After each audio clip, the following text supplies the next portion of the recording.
இன்னைக்கு நம்ம எங்கே இருக்கோம்னு பார்த்தீங்கன்னா, ஈரோட்டில் இருக்கிற வெள்ளோட்டில் மேட்டுப்பாளையங்கிற ஏரியாவில் இந்த இடம் இருக்குங்க.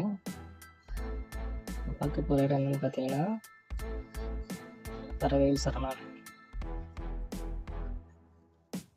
இந்த இடத்துக்கு எப்படி வரணும்னு பார்த்தீங்கன்னா, ஈரோடு பஸ் ஸ்டாண்ட் வந்துட்டீங்க அப்படின்னா, அங்கேருந்து சென்னிமலை போகிற வண்டி எதில் வேணாலும் நீங்கள் ஏறி வந்துடலாம். சென்னிமலை போகிற வண்டின்னு பார்த்தீங்கன்னா 11ஆம் நம்பர் வண்டி,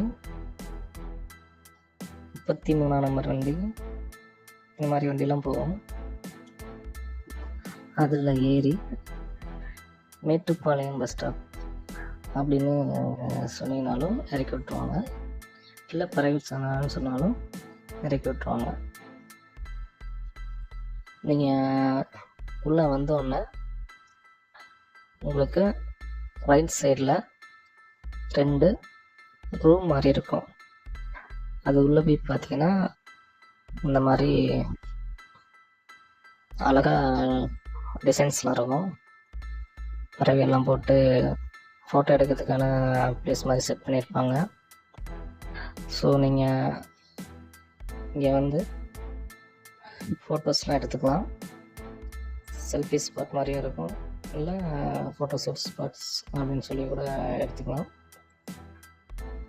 2 ரூம்லேயும் நல்லா டிசைன்ஸ்லாம் போட்டு நல்லா தான் இருந்துச்சு.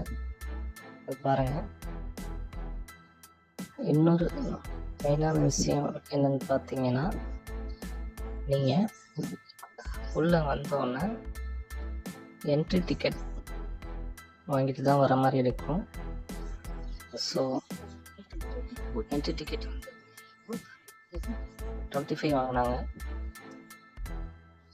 அதே மாதிரி இது நீங்கள் ஃபோட்டோ எடுக்கணும், வீடியோ எடுக்கணுன்றதெல்லாம் வந்து தனித்தனியாக ஒரு அமௌண்ட் இருக்குது. கேமரா யூஸ் பண்ணி வீடியோ எடுக்கிறீங்க அப்படின்னா அதுக்கு ஒரு பே பண்ணி பர்மிஷன் வாங்குற மாதிரி இருக்கும். ஸோ அதெல்லாம் பார்த்துக்கோங்க. நெக்ஸ்ட்டு இதுக்கு வெளியே பார்த்தீங்க அப்படின்னா மேல்வாழ் பறவைகளோட வகைகள்லாம் போட்டுருந்தாங்க. அது என்னென்ன இருக்குதுன்னு பார்த்துக்கோங்க. நெக்ஸ்ட்டு அப்படியே கொஞ்சம் தூரம் முன்னாடி நடந்து வந்தீங்கன்னா உங்களுக்கு ரைட் சைடில் தாய்மார்களுக்கான பாலூட்டு முறை இருக்குங்க. நீங்கள் மேட்டுப்பாளையம் பஸ் ஸ்டாப்பில் இறங்கி கிட்டத்தட்ட 1 கிலோமீட்டருக்கு மேலே உள்ளே நடக்கணும். ஸோ அப்போ தான் இந்த பறவைகள் சரணாலயம் நீங்கள் ரீச் பண்ண முடியும். ஸோ நீங்கள் வண்டியில் வர்றது உங்களுக்கு இன்னும் கொஞ்சம் நல்ல விஷயமா இருக்கும். வண்டி இல்லாதவங்க பஸ்ஸில் வந்து உள்ளே வந்து நடந்து வரணும். ஸோ அதையும் பார்த்துக்கோங்க. தென் நீங்கள் அப்படியே உள்ளே நடந்து வந்தீங்கன்னா நம்ம பறவை அப்படி இருக்கிற மாதிரி ஒரு அழகான ஏரி இருந்துச்சுங்க. ஸோ பாருங்கள், ஃபுல்லாக தண்ணிலாம் வற்றாமல் நல்லாவே இருந்துச்சு. இந்த மாதிரியான போர்டு வந்து எல்லா இடத்துலையும் வச்சுருந்தாங்க. அந்த போர்டில் என்ன சொல்லியிருக்காங்கன்னா, ஒரு சில முக்கியமான பறவைகள்லாம் போட்டு அந்த ஒரு பறவைகளோட சிறப்பம்சங்கள் என்னென்ன இருக்குன்னு சொல்லி எல்லா இடத்துலையும் போட்டிருந்தாங்க. அது வந்து நல்லா இருந்துச்சு பார்க்குறதுக்கு. அப்புறம் முக்கியமான விஷயம் என்னென்னு பார்த்தீங்கன்னா, நான் முன்னாடி சொன்ன மாதிரி நீங்கள் கேமராலாம் யூஸ் பண்ணி வீடியோ எடுக்கிறீங்க அப்படின்னா அதை வந்து நீங்கள் என்ட்ரி டிக்கெட் எடுக்கிற இடத்துல வீடியோ எடுக்கிறத அவாய்ட் பண்ணிக்கோங்க. ஏன்னா நீங்கள் அங்கே வீடியோ எடுத்தீங்க அப்படின்னா அங்கேயே போட்டிருப்பாங்க கேமரா மூலம் வீடியோ எடுக்கிறதுக்காக நுழைவு கட்டணம் சொல்லி அதுக்கு தனியாக என்ட்ரி டிக்கெட் சொல்லி கொடுப்பாங்க. ஸோ அது கிட்டத்தட்ட 500 சம்திங் போட்டிருந்தாங்க. ஸோ நீங்கள் என்ட்ரி டிக்கெட் எடுக்கிற இடத்துல வீடியோ எடுக்காமல் இருக்கிறது ரொம்ப நல்லது, அவாய்ட் பண்ணிக்கிறது நல்லது. இங்கே பாருங்கள், ஒரு பறவை உட்காந்து தன்னோட இறக்கை விரிச்சு எவ்வளோ அழகாக என்ஜாய் பண்ணிட்டு இருக்கு பாருங்கள். அதெல்லாம் பார்க்கும்போது நல்லா இருந்துச்சுங்க. இந்த பறவைகள் சரணாலயம் வெள்ளோட்டில் அமைஞ்சிருக்கு அப்படின்னு முன்னாடியே சொல்லியிருந்தேன். ஸோ இந்த பறவைகள் சரணாலயத்தோட மொத்த பரப்பளவு அப்படின்னு பார்த்தீங்கன்னா கிட்டத்தட்ட 77.85 ஹெக்டர் அமைஞ்சிருக்காங்க. இந்த இடத்துக்கு என்ட்ரி டிக்கெட் 25ங்கிறது என்னை பொறுத்தளவு கொஞ்சம் அதிகமாக தாங்க இருக்குது.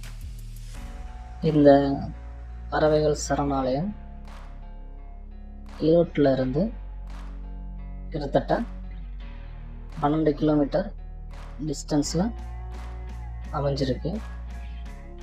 அதே நீங்கள் பெருந்துறை வழியாக வந்தீங்க அப்படின்னா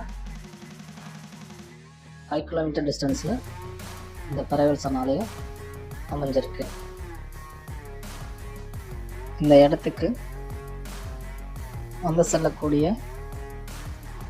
சில முக்கியமான பறவைகள் அப்படின்னு பார்த்தீங்கன்னா மஞ்சள் மூக்கு நாரை, கரண்டி வாயன், பூளைக்கடா, நத்தை குத்தி நாரை, வெள்ளை அரிவாள் மூக்கன், இந்த மாதிரி பறவைகள்லாம் வந்து தங்குதாவாங்க. இந்த பறவைகள் சரணாலயத்துக்கு நான் ஷூட் பண்ண வந்த டைம் பார்த்தீங்கன்னா மார்னிங் 10 o'clock மேலே தான் வந்தேன். ஸோ அந்த டைம் வந்தனால என்னால் அதிகமான பறவைகளை பார்க்க முடியல.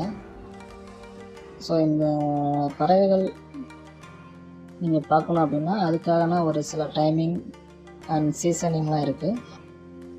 அதை நான் என்னங்கிறது உங்களுக்கு சொல்கிறேன். இந்த பறவைகள் சரணாலயம் ரொம்ப ஒரு அமைதியான இடமாகவும் மனசுக்கு ரொம்ப நிறைவான ஒரு இடமாகவும் இருந்துச்சுங்க. நீங்கள் ரொம்ப ஸ்ட்ரெஸ்ஸாக இருக்கீங்க,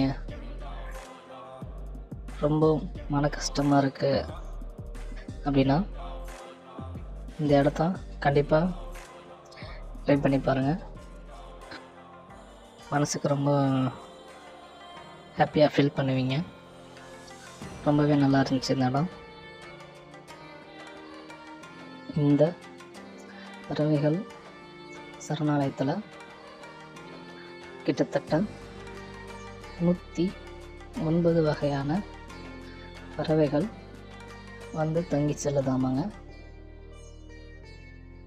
இந்த பறவைகள் சரணாலயம் நீங்கள் விசிட் பண்ணுறதுக்கான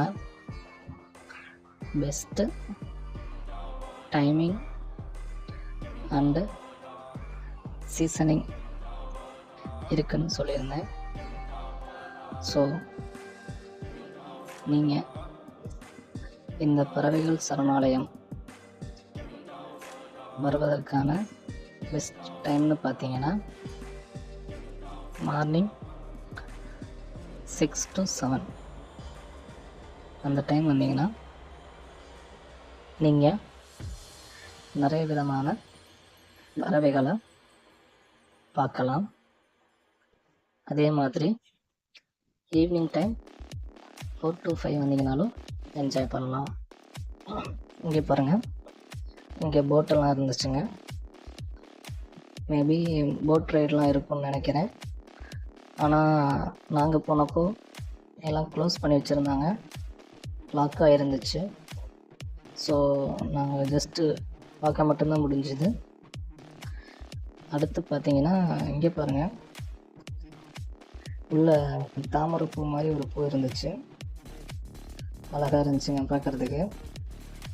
அது தாமரைப்பூவா இல்லை அல்லிப்பூவா என்னன்னு தெரியல சரியா. இந்த பூவோட நேம் தெரிஞ்சவங்க கமெண்டில் சொல்லுங்கள். நீங்கள் இந்த பறவைகள் சரணாலயம் போகணும் அப்படின்னு நினச்சிங்கன்னா அதுக்குன்னு ஒரு சீசன் டைம் இருக்குது. அந்த டைம் வந்தீங்கன்னா வெளிநாட்டு பறவைகள்லாம் நிறையா வரும். நெக்ஸ்ட்டு வந்து பார்த்தோம் அப்படின்னா டாக்டர் வியூ பாயிண்ட். இந்த டாக்டர் வியூ பாயிண்ட் அப்படின்னா அந்த டாக்டர் அப்படிங்கிறது ஒரு சில பறவை வகைகள் சொல்கிறாங்க.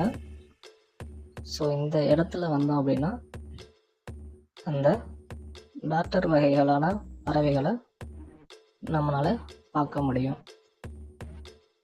ஸோ அதனால் இந்த இடத்துக்கு பேர் வந்து டாக்டர் வியூ பாயிண்ட் அப்படின்னு சொல்லி சொல்கிறாங்க.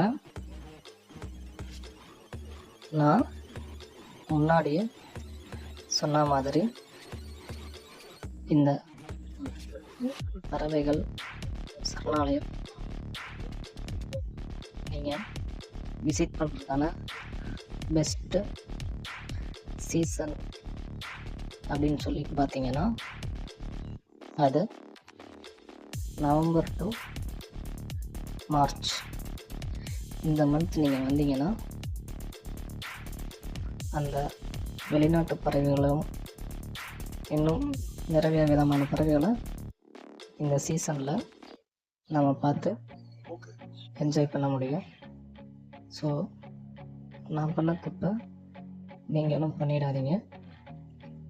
அதற்கான பெஸ்ட்டு சீசன் அண்ட் டைமிங் பார்த்து இந்த இடத்துக்கு வாங்க. நெக்ஸ்ட்டு பார்த்தீங்க அப்படின்னா இங்கே ஒரு வித்தியாசமான காளான் நான் பார்த்தேன். ஸோ இது எந்த வகையான காளான் யாருக்காவது தெரிஞ்சுன்னா கமெண்டில் சொல்லுங்கள். நெக்ஸ்ட்டு இந்த இடத்துக்கு உள்ளே வரும்போது இன்னொரு மிஸ்டேக்கும் நான் பண்ணிட்டேன். இது என்னன்றதும் நான் உங்களுக்கு சொல்கிறேன். நெக்ஸ்ட்டு வந்து பார்த்தீங்கன்னா கிரேப் வியூ பாயிண்ட், அதாவது இந்த கிரேப் வகையான பறவைகளை நீங்கள் இந்த பகுதியில் வந்து பார்க்க முடியும். ஸோ அதனால் இந்த இடத்துக்கு கிரேட் வியூ பாயிண்ட் அப்படின்னு சொல்லி வச்சுருக்காங்க. நீங்கள் இந்த இடத்துக்கு வரும்போது பைனாக்குலர் வச்சுருந்தீங்கன்னா அது இன்னும் உங்களுக்கு ஒரு பெனிஃபிட்னு நான் சொல்லுவேன். ஏன்னா நீங்கள் வந்து பறவைகளை கிட்ட பார்க்க முடியும். நான் உள்ளே வரும்போது ஒரு மிஸ்டேக் பண்ணிட்டு தான் சொன்னேன் இல்லைங்களா, அது இந்த பைனாக்குலர் மேட்டர் தாங்க. நீங்கள் என்ட்ரன்ஸில் வரும்போது அவங்கள்ட்ட பைனாக்குலர் இருக்கான்னு கேட்டு வாங்கிட்டு வந்துடுங்க. எனக்கு தெரியல அவங்கள்ட்ட இருக்கான்னு. மேபி நெக்ஸ்ட் டைம் வரும்போது அதெல்லாம் நான் கன்ஃபார்ம் பண்ணிட்டு உங்களுக்கு சொல்கிறேன்.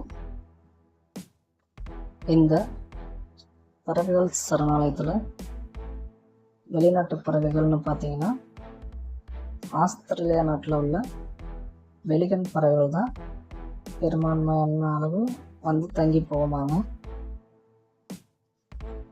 இந்த சீசன் டைமில் வரக்கூடிய பறவைகள் எல்லாம் இனப்பெருக்கம் செஞ்சு முட்டையிட்டு கொஞ்சம் பொரித்து அப்புறம் செல்லுதாமாங்க.